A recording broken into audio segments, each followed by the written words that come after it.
Hello everyone and welcome back to another Stellaris guide. I'm Lord Forrent, and this time we're going to be talking about some pretty cool role-playing empires. So one of the coolest things about, obviously, Stellaris is the sheer number of empires and stuff you've created. A lot of people have asked me what type of, empires I think are best. The easy answer is either the Necroids or the Driven Assimilators. But people want to know what good empires are, and I've created some role playing ones. So we'll quick run down some of these ones I've created. So down here, you've got the what I've called the Synthoid Link. It's basically your default Gestalt consciousness machine intelligence. It's heavily into being an efficient mining engineering civilization. We've got resource consolidation for their origin. Their start is a machine world. It allows you to build really tall, really fast, be very productive on your capital world. It's a pretty generic one, but it's fun. This is the best I've come up with. You could alter this slightly, go for more research, but I prefer the resources from jobs. Next, we've got my Omni Servitors, which if you watched my live stream, you will see that I started with them. We've given them power drills for extra minerals. High bandwidth, the sprawl from pops is not a huge issue, and you can obviously change and genetically engineer / modify robotically engineer them away. Same thing with the pop houses. Logic engines, get more of that research because that's key. Obviously, they have their machine abilities. Introspective, double down on the research into engineering. And obviously the Rogue Servitor takes up one of my other starts. This one, you have biotrophies, gives you tons of unity early on. You do have access to food, which is good because you can sell it. Definitely not one of the strongest things in the game, but it's pretty fun to play if you want to slowly conquer planets. Stick all the biological pops in organic sanctuaries, sort of like in zoos where they're entirely happy. It expand that way. Up here, we've got your relatively default democracy that just encourages migration and people to come there and everybody to be happy. This is a diplomatic powerhouse, basically my space elves here. Diplomatic core for extra envoys, free haven to pull in immigration, get extra pop growth from it. Xenophile to have more envoys, be happier with peace of pacifist for the extra stability, reduced empire sprawl, and spiritualist for the unity, edict cost, and other benefits. Ingenious for extra energy credits, wasteful for consumer goods. That will be obviously you want to take these away eventually, modding them, and intelligent. These guys basically their job is to dominate the world through diplomacy. They went with prosperous unification just because that is one of the stronger starts, surprisingly. I could have stuck them, and you can stick them in a federation. That's a pretty interesting one. Up here, we've got the pretty default Hivemind. Hivemind, one mind. You've got Unity bonus. You've got waiving all influence for moving your pops between worlds, which can be very useful to optimize your worlds, centralize your population. I made them intelligent so they get more research, because research is king. Over here, you've got your default Fanatic purifiers. These guys, their goal is to wipe out the galaxy. Actually, wait. Also, I should point out that this Lavis Prime people, they have a Tree of Life, which is kind of cool because the tree gives extra benefits and stuff. These guys, the Gox Decimators, I love this little emblem. So cute, obviously. They have a Distinguished Admiralty, which makes ship fire, fleet command limit, and admiral levels stronger. Basically, they're going to have a very powerful fleet stacked with their Fanatic Purifiers. Their goal is to wipe out the entire galaxy. Fanatically Xenophobe for the bonuses towards pop growth, starbase cost influence, and all their other benefits. You've got Militarist for the additional ship rate, fire, and claim. So right here, they're going to have 20% more fire rate at a minimum. And they're going to have 33% more naval capacity, and their ships are going to be faster. As a matter of fact, since they're Fanatic Purifiers, stacked with the Distinguished Admiralty and the Militarist, they're going to have plus 53% ship fire rate, which is crazy. I made them Survivors, post-apocalyptic, because the only reason these people would be out to destroy the galaxy is if they almost got killed. Later lifespan is a nice bonus. Very strong, all about the invasion as tiny little lizards. Sedentary, because it's kind of a throwaway trait. Up here, you've got your Ravenous Swarm, a devouring swarm, actually. And we've got the subspace I have no idea how to say that. It gives you more naval capacity, allows you a larger military to conquer stuff. You've got your Hivemind, rapid breeders, because one of the strength of a Hivemind is how fast its population grows. And plus, you're going to be devouring everybody, so you're not going to be able to take over their population. So you need to get as much of your own as you can. Sedentary, it's kind of my throwaway trait that I use, and then strong for the extra output and army damage. I made them the remnant, so somewhere else in the galaxy there's someone else, which is kind of fun because that other one, basically they have a relic world. Relic world, of course, has some major bonuses towards stuff, and they have out there somewhere they have a anomaly and stuff they can. You can basically expand and research. It's really cool. Relic worlds are quite interesting. Up here, you've got your criminal syndicate, your default corporation type evil people. Criminal, you can't trade with anybody, but you can build crime buildings on their planets, which just really screw up other people's empires. Probably more useful in multiplayer than single player, just to drive players batty with constant crime. Which then, of course, weakens them and allows you to invade. We did Ruthless Competition, because why not? They're criminals. Leader gain, leader cap, basically better leaders. Plus, more infiltration level allows you to do more espionage. Authoritarian, so that you can get some enslaved population, basically. And fanatically materialist, because they're, merchants. They want money. This will also help with research. Over here, we went natural physicists, figuring that physicists... that's where you get the bonuses towards energy credits money. They're ingenious. They get even more energy credits that way. Sedentary. Merchants probably don't travel much. Galactic Doorstep. This is a cool one. Start with a gateway in their home system. Basically gives them access to large parts of the galaxy to spread their crime and stuff as well. Now up here you've got your peaceful Megacorporation. They have franchising, reduces their sprawl from branch offices, and more importantly, subject power relations penalty. Basically, these guys, you conquer other people, make them your subsidiaries, and slowly build a corporate empire that way. They're egalitarian, xenophile, pacifists, basically all your default stuff to get more science, more influence, and make people around you like you more. They're natural sociologists because their job is to make people like them. They're thrifty, so they get more trade value from their jobs, and they are sedentary, and they live on a shattered ring world. This will allow you to build high levels of tech and trade at the start. It's very powerful. You'll lack minerals, but that's what you're a merchant for. You can basically buy those. Up here, you've got your Driven Assimilator. This might be the second strongest start in the game, mainly because you have both biological pop growth and you have machine assembly, so you can get a lot of populations fast. More importantly, when you invade empires, you can then take over their population and merge it into your empire by assimilating them, which means you don't lose as much of your the population when you conquer it. So you get more productivity. Here's the driven assimilator stuff. You can look up all this. Unitary cohesion. These are basically the Borg. It's basically what I base them off of. They're all of one. One will become one with the Borg. Resistance is futile type stuff. You've got logic engines, very high in research. The Borg from Star Trek were technologically advanced. Repurposed hardware. This one is purely for role-playing purposes. The Borg were kind of made up of multiple technologies, so probably not that efficient. I went prosperous unification just because none of the others really fit. Up here, you've got your machine exterminators. Doesn't have as much bonuses as both the Ravenous Hive and the Driven Fanatic Purifiers, but is right up there. We've got Warbots, because obviously they're going to try and kill and conquer more things. They're uncanny, because they look like one of the most horrific species in the universe, because they're trying to kill them.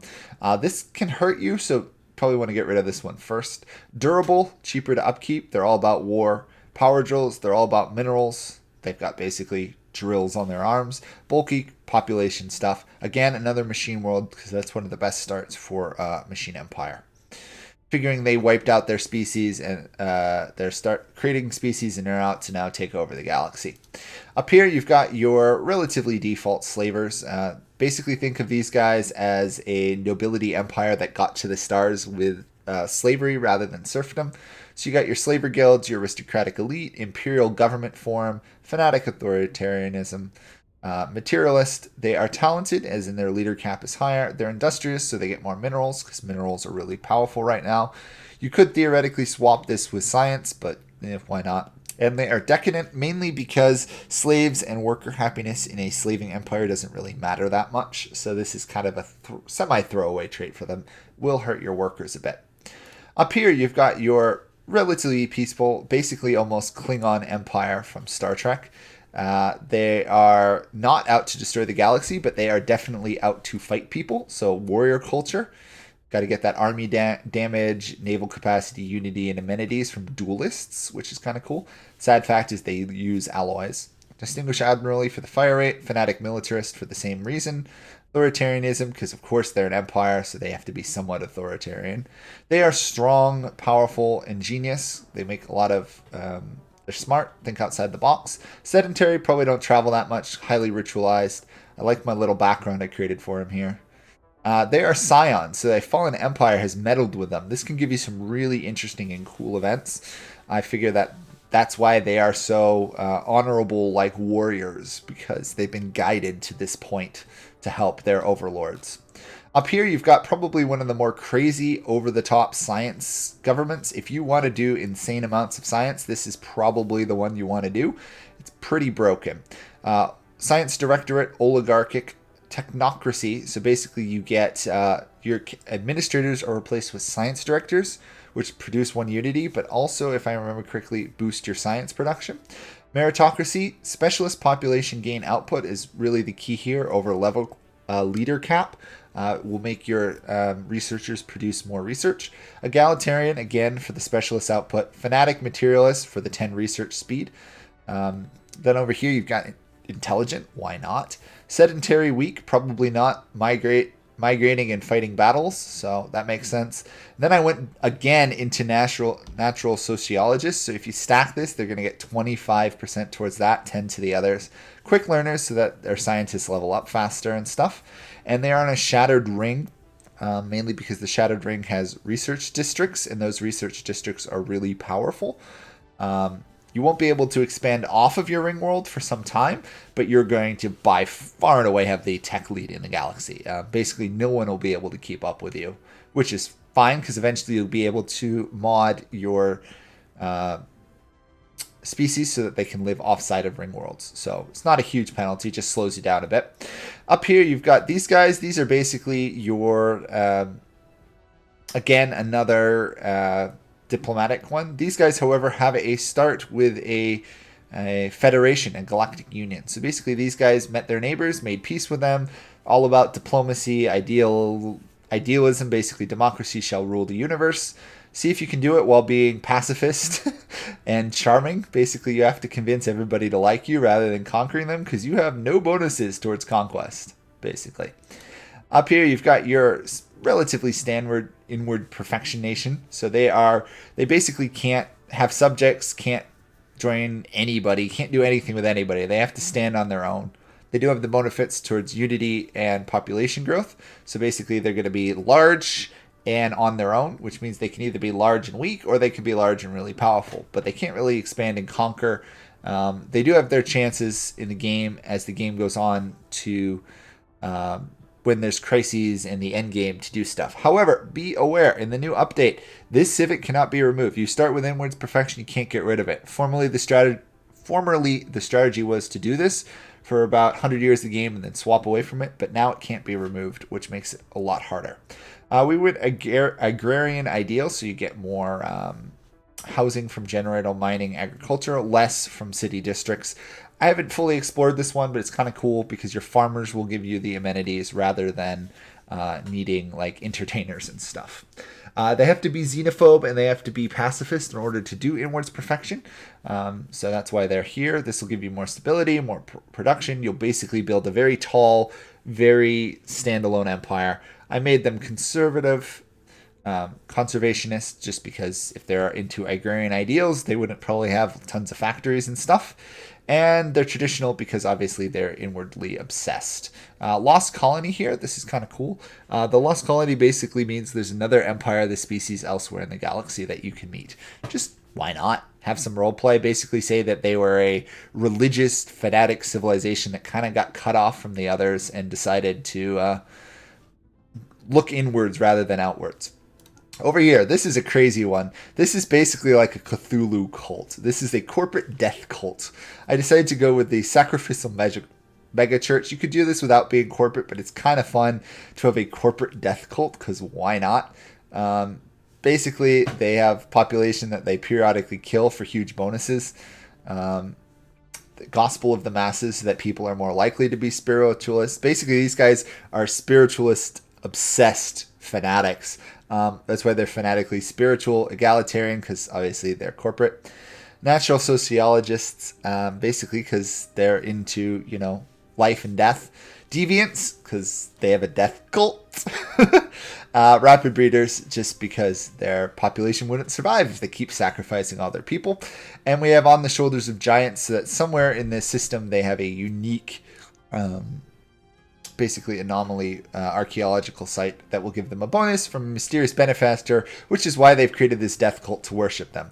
Think of these as like a weird Cthulhu Lovecraftian civilization, and have fun causing havoc in the galaxy. Hilariously, they can still trade with people normally, which makes very little sense. Up here, this is another one. This is the ridiculously overly powerful Necrophage civilization. It's one of the newest ones. It is, just to put it mildly, rather broken. Necrophages are absolutely crazy because they can absorb other species, sort of like the driven assimilators. They also last for a long time, have very low upkeep and stuff. This is interesting because if we look at them, you actually want them to be, apparently I've been told this one, you actually almost want them to be lithoid, which is kind of crazy if you think about it. The lithoids consume minerals rather than food, and they live longer and have higher habitability, but the necrophage basically makes them live long as well, and for some reason you can stack these two, which makes zero sense. So basically your leaders are going to live for like 200 years, so you have really good leaders. They're going to eat minerals rather than food. You can assimilate them. You get extra bonuses towards production. Your workers are less useful, but that's why you have a second species. And your second species, rapid breeders, adaptable. This really should not be rapid breeders. This should probably be more something like intelligent or something. Basically, you slowly convert populations from this pre-patient species into your actual normal species, and you end up with some really, really strange empire that can grow really fast, absorb other civilizations and stuff. Since your origin is necrophage, your nearby guaranteed habitable planets are primitive civilizations.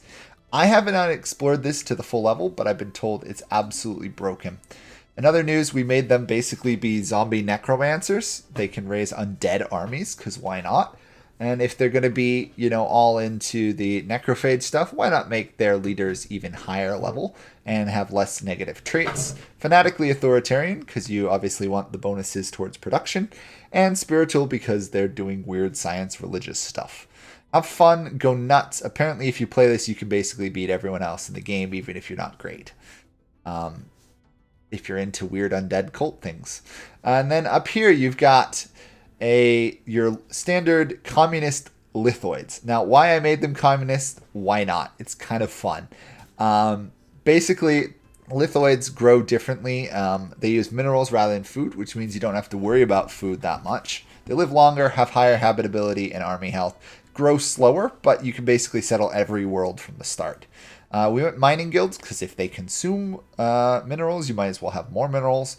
We went shared birdings here, because why not make your weird rock people communists, basically, in space?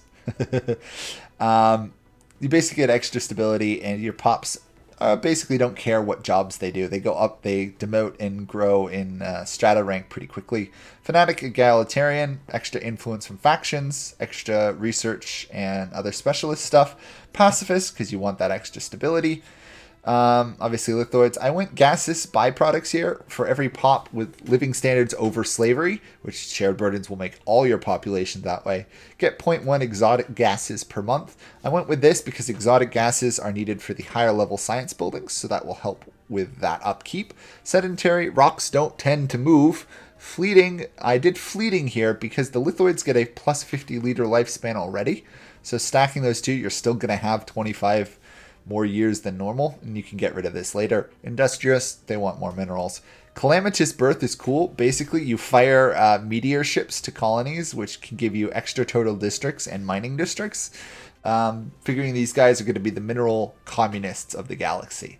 So anyway, those are some kind of fun ones I've created. By all means, let me know what you guys have created. The game comes with some nice default ones, but what I found by looking at them, a lot of their traits are not particularly that great.